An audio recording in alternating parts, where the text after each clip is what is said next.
Good morning, everyone. I had the good fortune to be at Cape Canaveral in February for the launch of the SpaceX rocket that carried SpaceIL's Bereshit to the moon. The true magic of that experience was seeing it through the eyes of my 5-year-old daughter. The morning after the launch, she said, "Mommy, maybe I can do something with science." Like many across the world, our family followed each maneuver of Bereshit on its nearly 2-month journey toward the moon. Bedtime reading with our daughter consisted of the little spacecraft. My husband, who was also an early member of the SpaceIL team, explained the parts of the spacecraft and then asked her to identify each along with its purpose. We watched the Brain Pop movie about SpaceIL, and we felt the educational impact of the SpaceIL movement. I first met Kfir, Yariv, and Yonatan at the very beginning of their journey 8 years ago through my work at Brain Pop. Our founder and CEO, Dr. Avram Kadar, admired the fact that they were dreamers, and he became one of the first significant funders of the mission when it was still just an idea. What truly won him over was the founders' vision, their educational vision. Dr. Kadar discovered science at an early age and later became a researcher and a physician. He personally understood the power of igniting kids' curiosity and opening their minds to new possibilities. So whether you are a child or an entrepreneur, the lessons of SpaceIL are many. Follow your passion and your vision, dare to dream where others doubt, find creative ways to persist through challenges, and learn from failure to begin anew. The day after the crash landing, the team had a choice to make, and the decision was to pick up the figurative pieces and continue the journey to build and perfect Bereshit 2.0. With this in mind, I'm thrilled to introduce our longtime friend Kfir, who will continue to inspire you with the story of SpaceIL. Thank you, Ilana. Kfir, take us to the moon. So hello, everyone. I'm Kfir, one of the founders, one of the founders of SpaceIL. My background, actually, I'm a communication system engineer. Most of my life, I've been in cybersecurity. I moved to space for SpaceIL, and I do other stuff. But today, in parallel, I have another startup ventures. But what we're going to talk about is a dream, a fantasy. I was born in a bar to 3 fathers. Soon, I met the rest of my family. I had people who took care of me and helped me grow, and I grew and became stronger. When I met the president of our country, he told me that I carry with me the hopes and dreams of a nation. And he was right. Landing on the moon is not my only mission. I will carry with me a magnetometer to study the magnetic fields of the moon. But one of my most important missions is to inspire our kids so they can dream and explore new worlds. And my mission begins today. A couple of weeks ago, I left home and got on a plane to Cape Canaveral. I had hundreds of talented people who worked hard to prepare me for this day. I waited long enough for this moment, and I am ready. Yalla, let's get to the moon.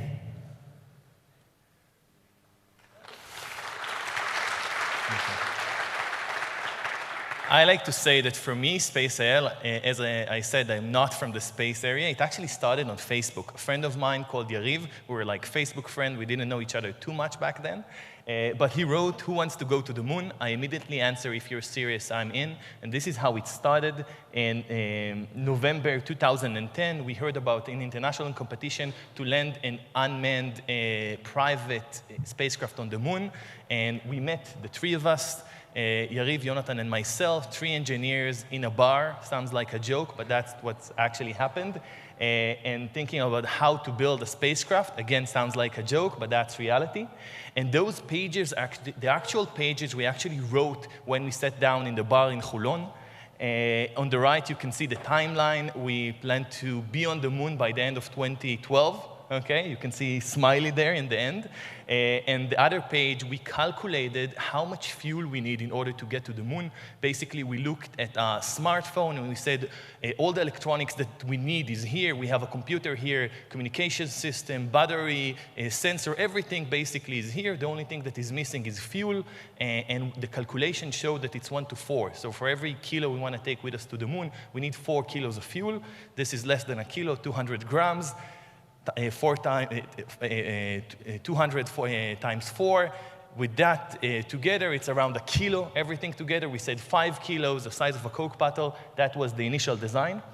Through the years, it became a bit bigger from a Coke bottle. It became bigger. It actually became bigger because we couldn't find a fuel system, an engine that is small enough. The smallest engine we could find was roughly this size, and it was the weight was 7 kilos, which is more than the whole design of the spacecraft. Now 7 times 4, and it became bigger and bigger and bigger. We moved from 1 fuel tank to 2 fuel tanks to 4 fuel tanks to bigger fuel tanks, and eventually in 2017 to the final design, which took us another 2 years to actually finalize and build.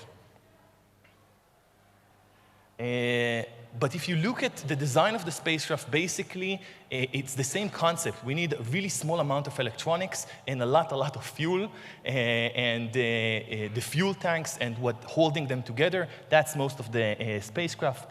Basically, really small box of electronics.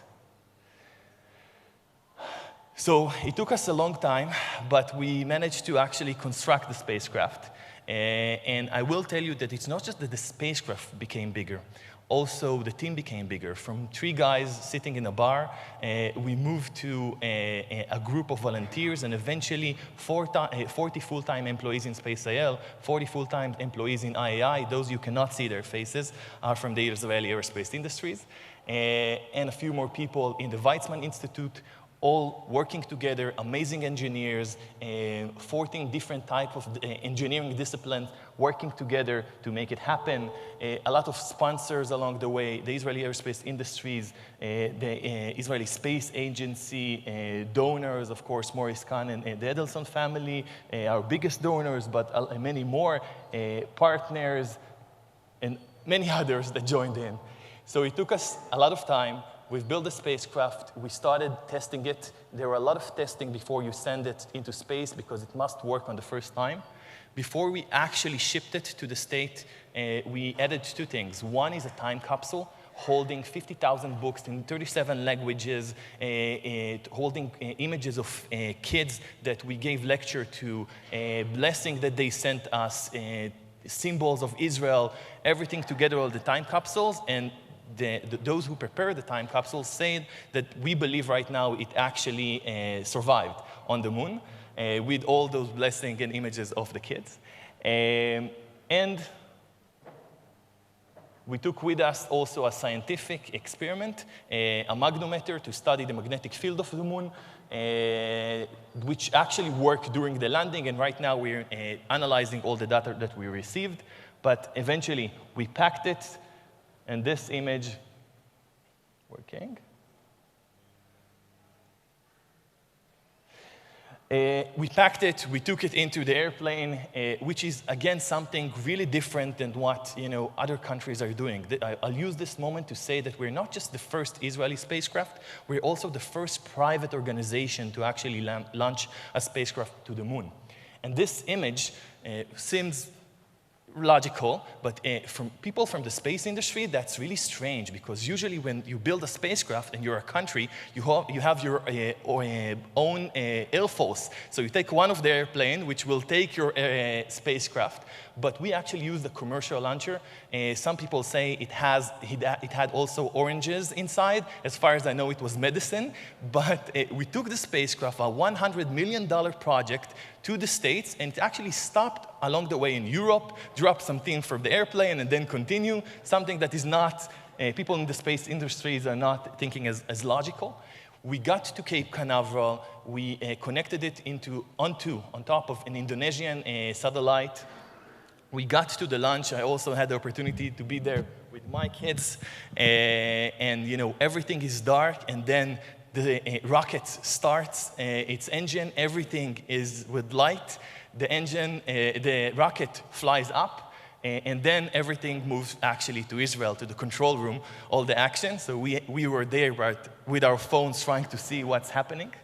And this image is the first image we released. I want to tell you a few things about it. It's something that we actually designed a few years from before. We wanted to see how we can connect everyone in Israel and in the world to this moment. So we designed that we are going to take 8 years in advance, that we're going to take this image of the Israeli flag with Earth in the background, and we're excited to see that. Now, the spacecraft. Sorry. Not exactly that. The spacecraft actually did a lot of maneuvers in order to reach the moon. I won't get to all of them, but I will tell you about one of them. And one of them is the lunar capture maneuver, where we had to capture the moon after rotating a lot around Earth. And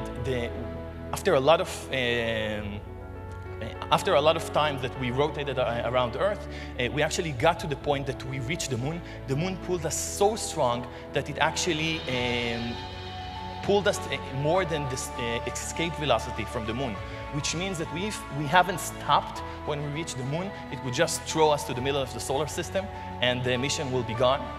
But we managed to go through that maneuver and eventually catch the moon.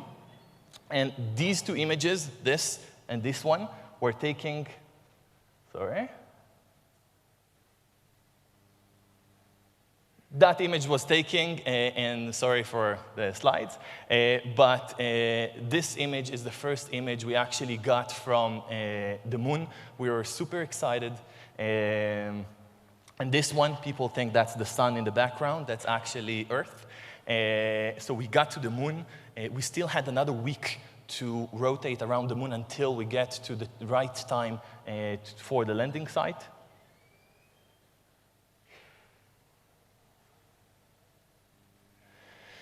We started the landing. In the beginning, everything started okay. Things looked good. We got another image from the moon while we were descending. And I'll stop here again to say that we tried to create a moment for everyone. We thought about it 8 years in advance. We imagined this moment downstairs. It's Photoshop. If you can see in the Yediot Achronot, it didn't happen eventually. We didn't have people standing in Rabin Square, but we had people all around Israel and all around the world. We had 38% rating in Israel, which is more than the previous election. We'll see what happens with the next. And we had millions of people looking at our mission, not just in Israel, both from abroad, both people who cares about Israel, but both people that were interested about the first private mission that is going to do that. We planned in advance to have this picture, okay, of the spacecraft with the lunar surface, and this is what we actually got during the landing. We were excited. The engine stopped working. One of the issues there that one of the subcomponents of the spacecraft stopped working. We tried to help. Eventually, one of the commands we sent together with another issue that we had in the spacecraft led to the fact that the engine stopped. The engine started again. We got the last image from the spacecraft, but eventually got to the moon in a speed of 1 kilometer per second, which is higher than what we were anticipating. But you can see a picture that NASA took a few days later, and we made an impact on the moon, okay?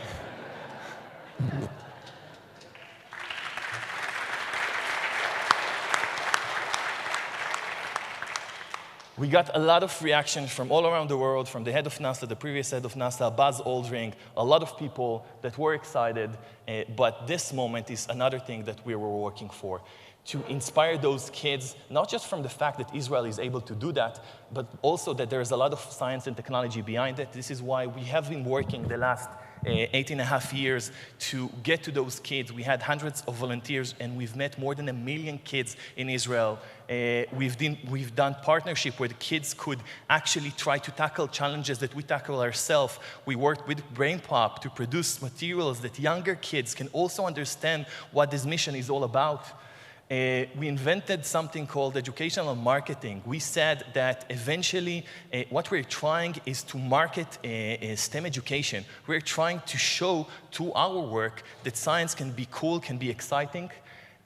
So the spacecraft is not just built from engine and solar panels. We wanted to show that it's actually built from dreaming, from teamwork, from overcoming obstacles. And these are the messages that we try to convey. We look at ourselves as different because the way we did that is not by talking about something else. It's because we do it ourselves. Inspiration by doing. We are building the spacecraft and just sharing our life and sharing everything we do and telling the stories of all of our engineers, the adult, the young, religious, non-religious, and connecting and making sure that everyone will have someone to relate. We, in the beginning, called it an Apollo effect, eventually called it Bereshit effect. And before we announced that we are going to launch Bereshit 2, kids told us that they want to build it themselves. And my very last message to you is that I was inspired to see that the word impossible is actually made out of two words, I'm possible. That means two things. One is that if you take something impossible and break it down a little, you can see that it's actually possible. But the most important part is the I'm part. That's the only way to make something impossible possible is if you do whatever is needed to make it happen. And I wish all of you to do whatever is needed to make your dreams come true. Thank you.